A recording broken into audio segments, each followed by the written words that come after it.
అమృత ఆయుర్వేద సిద్ధ హాస్పిటల్లో ప్రత్యేకంగా వ్యాధులను బట్టి ఇస్తున్న ఆయుర్వేద పంచకర్మ ట్రీట్మెంట్ వివరాలు. జానువస్తి థెరపీ, మోకాళ్ల నొప్పులకు, మోకాళ్ల వాపులకు, మోకాళ్ల అరుగుదలకు ఆపరేషన్ అవసరం లేకుండా ఇస్తున్న ట్రీట్మెంట్ సమయం 30 నిమిషాలు. కటివస్తి థెరపీ, నడుం నొప్పికి, డిస్క్ సమస్యలకు, సయాటికా ఉన్నవారికి ఇచ్చే ట్రీట్మెంట్ సమయం 40 నిమిషాలు. గ్రీవవస్తి థెరపీ, మెడ నొప్పికి, మెడ అరుగుదలకు ఇచ్చే ట్రీట్మెంట్ సమయం 40 నిమిషాలు. ఇలా 20కి పైగా ఉత్తమమైన ఆయుర్వేద చికిత్సలను 5 నుండి 10 సంవత్సరాలకు పైగా అనుభవం గల కేరళ థెరపిస్టుల ద్వారా చికిత్సను చేయబడును.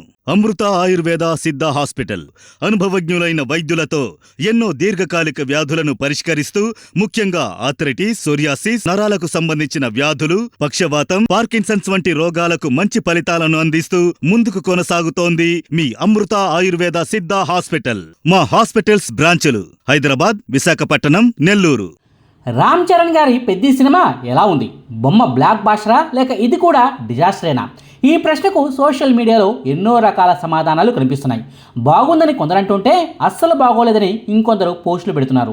హానెస్ట్ స్టోరీ, మంచి అటెంప్ట్ అంటూ కొందరు కామెంట్లు పెడుతుంటే రొటీన్ స్టోరీ, ఈ కథను రామ్ చరణ్ ఎలా నమ్మాడంటూ మరికొందరు పోస్టులు పెడుతున్నారు.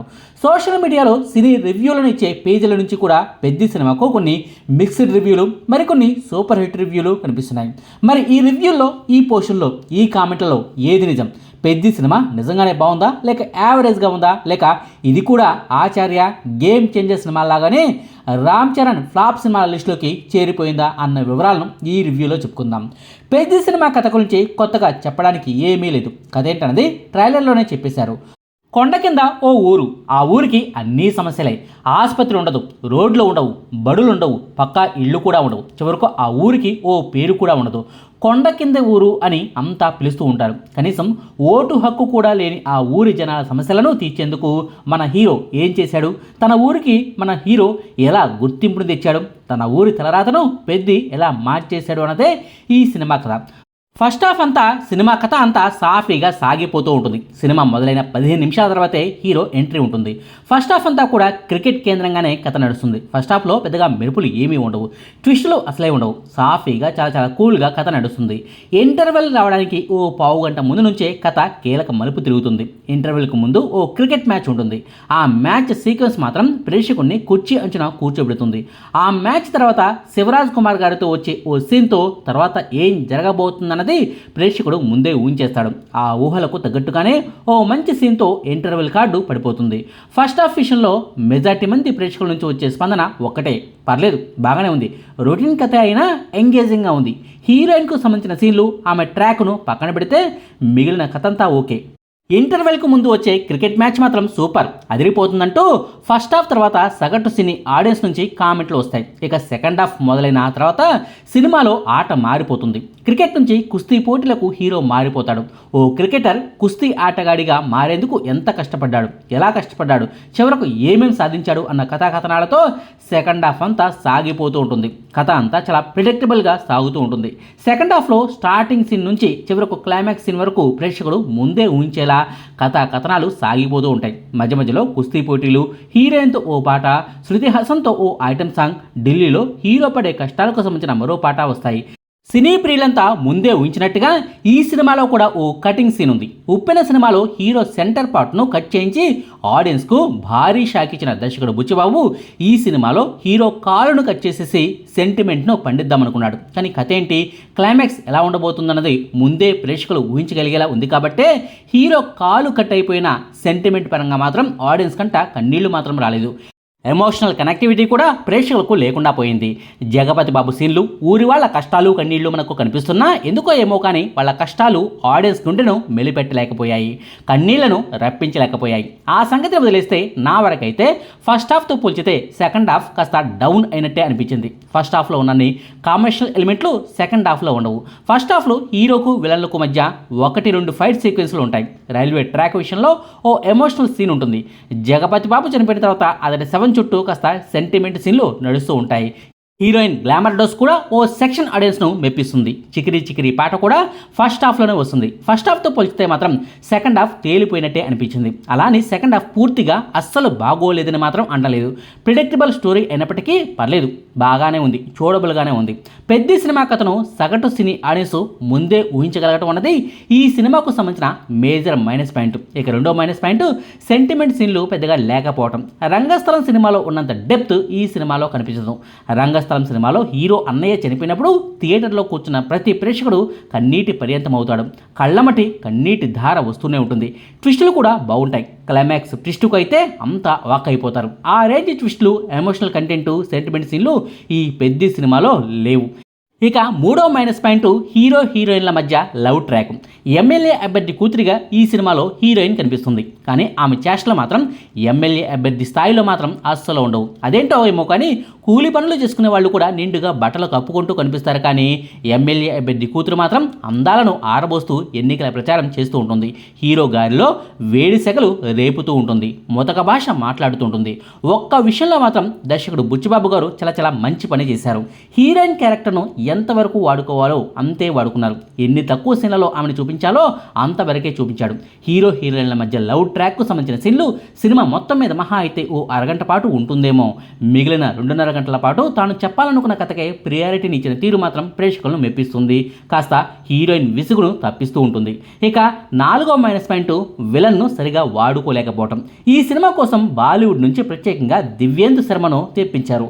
మిర్జాపూర్ ఫేమ్ విలన్ అయిన దివ్యేందుతో హీరోకు ఫైటింగ్ సీన్లను కూడా పెట్టించారు. ఫస్ట్ హాఫ్లో హీరో వర్సెస్ విలన్ అన్నట్టుగా సాగే సీన్లు కూడా సినిమాను రక్తి కట్టించాయి. కానీ సెకండ్ హాఫ్లో మాత్రం ఈ దివ్యేందు పాత్ర అస్సలు ఉండదు. క్లైమాక్స్లో మళ్ళీ తలుక్కున మెరుస్తాళ్లే కానీ అప్పటిదాకా హీరో ఊరి వాళ్లను అంటరాని వాళ్ళుగా చూసిన ఆ విలన్ అంత మంచోళ్ళ ఎలా మారిపోయాడన్నది దర్శకుడికే తెలియాలి. దివ్యేందు శర్మే కాదు, ఫస్ట్ హాఫ్లో ఎవరెవరైతే విలన్లు ఉంటారో వాళ్ళంతా క్లైమాక్స్కి వచ్చేసరికి వీలైతే ప్రేమిద్దాం డూడ్ అంటూ అందరికీ హగ్గులు ఇస్తుంటారు. ఈ సీన్లే లాజికల్గా సెట్ అవ్వలేదనిపించింది. ఇక ఈ సినిమాకు సంబంధించిన major plus point Ram Charan గారు. పెద్ద సినిమా కోసం రామ్ చరణ్ గారు పడిన కష్టం తాలూకా ఎఫెక్ట్ అంతా సినిమా అంతా కనిపిస్తూ ఉంటుంది. క్రికెటర్గా, కుస్తీ వీరుడిగా, అథ్లెట్గా రామ్ చరణ్ యాక్టింగ్కు ఫిదా అయిపోవడం ఖాయం. సినిమా కథ సూసోగా ఉన్నప్పటికీ సినిమాకు పూర్తి నెగిటివ్ టాక్ అనేది ప్రేక్షకుల నుంచి రాకపోవడానికి ఏకైక కారణం రామ్ చరణ్ గారే. ఆయన పడిన కష్టం కోసమైనా ఈ సినిమాను చూడొచ్చు. కొన్ని సీన్లలో అయితే యాక్టింగ్ విషయంలో రంగస్థలంలోని బుచ్చిబాబును తలపించాడు. ఆ రేంజ్ పర్ఫార్మెన్స్ను రామ్ చరణ్ గారు నటన పరంగా చూపించట్లే కానీ కథలోని సీన్లలో ఎమోషనల్ డెప్త్ లేకపోవడం వల్ల ఆ సీన్లు తేలిపోయాయి అన్నది వాస్తవం. ఇక ఈ సినిమాకు సంబంధించిన రెండో plus point music plus BGM. Yes, ట్రైలర్ని చూసిన తర్వాత ఏఆర్ రెహమాన్ గారి పైన అందరికీ అనుమానాలు వచ్చాయి. ఆయన తీసుకుని తప్పు చేశారా అన్న కామెంట్లు కూడా నెట్టింట బాగానే వినిపించాయి. బీజిఎం బాగోలేదని విమర్శలు కూడా వచ్చాయి. కానీ సినిమాలో మాత్రం బీజిఎంను అదరగొట్టేశారు. పాటలు కూడా యూట్యూబ్లో వింటున్నప్పటికంటే తెర మీద ఆ పాటలను సిచ్యుయేషన్కు తగ్గట్టుగా చూస్తున్నప్పుడే బాగున్నాయనిపించింది. టోటల్గా అయితే బీజిఎం ప్లస్ పాటల విషయంలోనూ ఈ సినిమాకు మంచి మార్కులే లభిస్తాయి. ఓవరాల్గా ఈ పెద్ద సినిమా ఎలా ఉందన్నది చెప్పమంటే పర్లేదు, చూడొచ్చనే చెప్తాను. ఈ సినిమాలో 1-4 మైనస్ పాయింట్లు ఉన్నా సరే ఆచార్య సినిమా అంత వరస్ట్గా అయితే లేదు. గేమ్ చేంజర్ సినిమా అంత చెత్తగా కూడా లేదు. అలాని రంగస్థలం సినిమా అంత గొప్పగా కూడా లేదు. కానీ ఈ సినిమాను మాత్రం చూడొచ్చు, పర్లేదు. సినిమా స్టార్టింగ్ సీన్ నుంచి క్లైమాక్స్ సీన్ వరకు కథ అంతా కూడా ప్రిడిక్టబుల్గా సాగిపోతున్నా సరే అక్కడక్కడ కొన్ని హైలైట్ పొజిషన్లు ఉన్నాయి. ఫస్ట్ హాఫ్లో చీకట్లో జరిగే ఫైట్ సీక్వెన్స్ కావచ్చు, ప్రీ ఇంటర్వ్యూలో వచ్చే క్రికెట్ మ్యాచ్ సీక్వెన్స్ కావచ్చు, చికిరి చికిరి పాట కావచ్చు, సెకండ్ హాఫ్లో 2 కుస్తీ యోధులతో ఒకేసారి హీరో ఆడే మ్యాచ్ కావచ్చు, ఐటెం సాంగ్ కావచ్చు, క్లైమాక్స్లో వచ్చే కటింగ్ సీన్ కావచ్చు, ఇలా పార్టులుగా కొన్ని చోట్ల సినిమా ఎంగేజింగ్గా సాగుతూ ఉంది. ఇలా సినిమాలో అక్కడక్కడ ప్రేక్షకులకు నచ్చిన సీన్ల వల్లే ఈ సినిమా కథ రొటీన్గా ఉన్నప్పటికీ పూర్తి నెగిటివ్ టాక్ అయితే రాదు. రామ్ చరణ్ గారి ఫ్యాన్స్కు ఈ సినిమా బాగా నచ్చొచ్చు. మిగిలిన సినీ ప్రియులు కూడా ఈ సినిమాను చూసి తప్పకుండా సాటిస్ఫై అవుతారు. మరీ బోర్ కొట్టిన ఫీలింగ్ అయితే ఉండదు. తలనొప్పి సినిమా కూడా కానే కాదు. రామ్ చరణ్ గారు పడిన కష్టం కోసమైనా ఈ సినిమాను ఓసారి థియేటర్లో చూడొచ్చన్నది నా అభిప్రాయం. ఇక చివరిగా ఒక్క మాట, ఈ సినిమా అయిపోయిన తర్వాత థియేటర్లోంచి బయటకు వస్తుంటే ఓ వ్యక్తి లిఫ్ట్ అడిగాడు. ఊరికే సినిమా ఎలా ఉంది బ్రదర్ అని అడిగాను. పర్లేదు, బాగానే ఉంది బ్రదర్, అంచనాలు ఎక్కువగా పెట్టుకుని వెళ్తే మాత్రం కష్టం. ఉప్పెన సినిమాలో కటింగ్ సీన్ గురించి చివరి వరకు మనకు తెలియదు. ఈ సినిమాలో కూడా కటింగ్ సీన్ ఉందన్న టాక్ ఆల్రెడీ బయటకు వచ్చేసింది. దానివల్ల ఆ సీన్ వచ్చినప్పుడు పెద్దగా షాకింగ్గా అనిపించలేదంటూనే ఎమోషనల్ పరంగా కూడా కథ వీక్గా ఉందని చెప్పుకొచ్చాడు. రామ్ చరణ్ గారి గత ఫ్లాప్ సినిమాలతో పోల్చితే ఇది 100 రెట్లు బెటర్ అని, ఎలాగో థియేటర్లో మంచి సినిమాలు ఏవీ లేవు కాబట్టి, పెద్ద సినిమాలు కూడా ఏవీ లేవు కాబట్టి ఖచ్చితంగా కలెక్షన్లు బాగా వస్తాయని కూడా చెప్పుకొచ్చాడు. సగటు సినీ ప్రియుడుగా నాది కూడా అదే అభిప్రాయం. సంక్రాంతి తర్వాత పెద్ద సినిమా ఏది కూడా రాలేదు కాబట్టి ఈ సినిమా కూడా చూడబుల్గానే ఉంది కాబట్టి ఖచ్చితంగా ఈ సినిమాకు కలెక్షన్ల వర్షం కురుస్తుంది. పెట్టిన పెట్టుబడి తిరిగి వచ్చేస్తుంది. కమర్షియల్గా కూడా ఈ సినిమా హిట్ అయ్యి తీరుతుందన్నది నా అంచనా. చూడాలి మరి ఈ సినిమా హిట్ రేంజ్ను సినీ ప్రియులు ఎంతవరకు తీసుకెళ్తారో అన్నది. ఇదండి పెద్ద సినిమా రివ్యూ. మీకు ఈ వీడియో నచ్చితే లైక్ చేయండి, షేర్ చేయండి. మరిన్ని ఆసక్తికరమైన వీడియోల కోసం మా కొత్త ముచ్చట ఛానల్ను సబ్స్క్రైబ్ చేయడం మాత్రం మర్చిపోకండి. Thank you.